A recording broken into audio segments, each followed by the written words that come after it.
خلیج بنگال کے مشرق وسطی علاقے میں تیار ہونے والا سمندری طوفان دانا ایک شدید سمندری طوفان میں تبدیل ہو چکا ہے۔ ہندوستان کے محکمہ موسمیات کے مطابق اس کی رفتار 100 سے 110 کلومیٹر فی گھنٹے تک ہو سکتی ہے اور اس کی شدت میں مزید اضافہ ہو سکتا ہے۔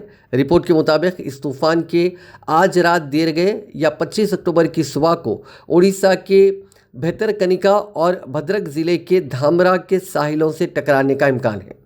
IMD کے مطابق دانا گزشتہ 6 گھنٹوں میں 15 کلومیٹر فی گھنٹے کی رفتار سے شمال مغرب کی طرف بڑھا ہے۔ یہ طوفان شدید ترین حالات میں اڑیسہ اور مغربی بنگال کے ساحلوں کے درمیان پوری اور ساگر جزیرے کے قریب سے گزر سکتا ہے۔ اس دوران اس کی زیادہ سے زیادہ رفتار 120 کلومیٹر فی گھنٹے تک ہو سکتی ہے۔ اڑیسہ کے ساحلی اضلاع جیسے جگت سنگھ پور، پوری، کیندر پاڑا، بھدرک اور بالاسور میں چہارشنبے کی شام سے موسلا دھار بارش اور تیز ہواؤں کا سلسلہ جاری ہے۔ ان علاقوں میں طوفان کی شدت کے باعث ہوا کی رفتار مسلسل بڑھ رہی ہے۔ بھونیشور میں IMD کی ڈائریکٹر منورما مہانتی نے میڈیا کو بتایا کہ پارادیپ میں گزشتہ 24 گھنٹوں میں سب سے زیادہ 51 ملی میٹر بارش ریکارڈ کی گئی، جبکہ چاندبلی کے علاقے میں 39 ملی میٹر بارش ہوئی۔